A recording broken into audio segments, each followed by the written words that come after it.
नमस्कार, आप देख रहे हैं AIRR न्यूज़ में हूं आपके साथ रागिब। राजस्थान के विधानसभा चुनाव में अब महज कुछ ही दिनों का समय बचा है। ऐसे में सभी पार्टियां अपनी पुरजोर कोशिश से वोटरों को लुभाने की जुगत में लगी है। तमाम रैलियों, पोस्टरों और भाषणों में केंद्र में इस बार महिलाएं भी हैं। सत्ता पक्ष कांग्रेस जहां उनकी मुफ्त शिक्षा, चिकित्सा, मोबाइल और बस सेवा का गुणगान कर रही है, तो वहीं विपक्ष यानी भारतीय जनता पार्टी जोर शोर से महिलाओं की सुरक्षा को लेकर गहलोत सरकार पर निशाना साध रही है।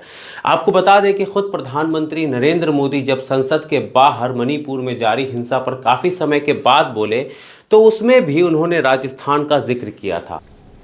मेरा हृदय पीड़ा से भरा हुआ है, क्रोध से भरा हुआ है। मणिपुर की जो घटना सामने आई है, किसी भी सभ्य समाज के लिए यह शर्मसार करने वाली घटना। मैं सभी मुख्यमंत्रियों से आग्रह करता हूं कि वे अपने राज्य में कानून व्यवस्था को और मजबूत करें, खास करके हमारी माताओं बहनों की रक्षा के लिए कठोर से कठोर कदम उठाएं।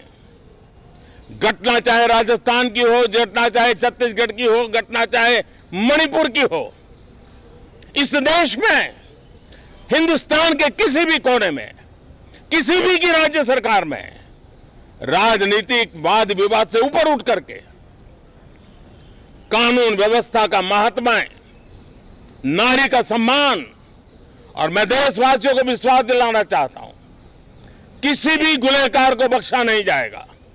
राज्य में बीजेपी पहले ही इस मुद्दे पर अशोक गहलोत सरकार को सदन के अंदर और बाहर कई बार कटघरे में खड़ा कर चुकी है।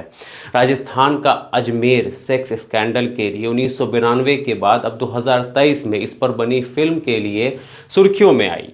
यहाँ की ज़्यादातर महिलाएं आज भी अपने घूंघट में ही नज़र आती है। उनका कहना है कि ऐसा नहीं करने पर उनके घर के पुरुष उन पर गुस्सा करते हैं।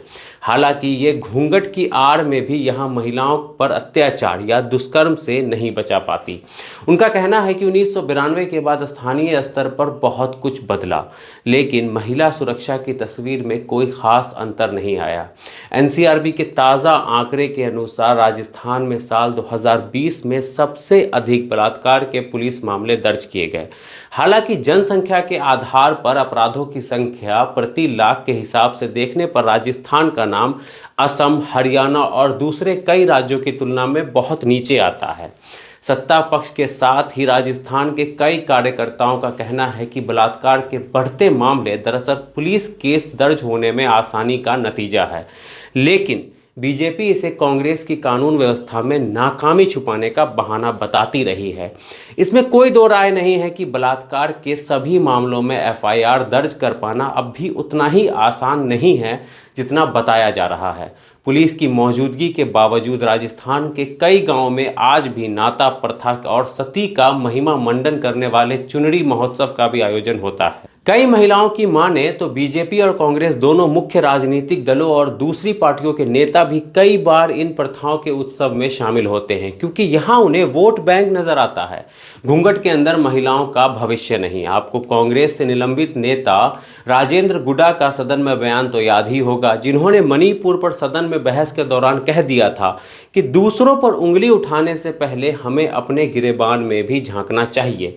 वहीं मंत्रिमंडल में वरिष्ठ नेता शांति धारीवाल पहले बयान दे चुके हैं कि ये मर्दों का प्रदेश है। जाहिर है इन नेताओं की ऐसी मानसिकता भी महिला सुरक्षा के लिए बड़ा रोड़ा है।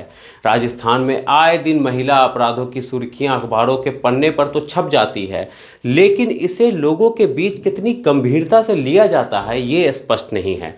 राज्य की गहलोत सरकार ने भले ही ये ऐलान कर दिया हो कि महिलाओं से छेड़छाड़ और दुष्कर्म के मामले में आरोपी व्यक्तियों को राजस्थान में सरकारी नौकरी नहीं मिलेगी, लेकिन इसका भी असर अपराधियों पर दिख रहा हो, ऐसा दिन प्रतिदिन बढ़ती घटनाओं को देखकर तो कतई नहीं लगता। राजस्थान की ज़्यादातर महिलाओं को भी यही लगता है कि यहाँ महिला सुरक्षा से कई गुना बड़ा मुद्दा युवाओं की बेरोजगारी, पेपर लीक और महिलाओं के लिए बिजली पानी की सुविधाएं हैं। बहरहाल राज्य में हर 5 साल बाद सरकार बदलने की रिवायत है, जिसे 1993 से ही देखा जा रहा है। ऐसे में गहलोत सरकार के सामने कई चुनौतियां हैं, तो वहीं सत्ता विरोधी लहर की भावना भी है।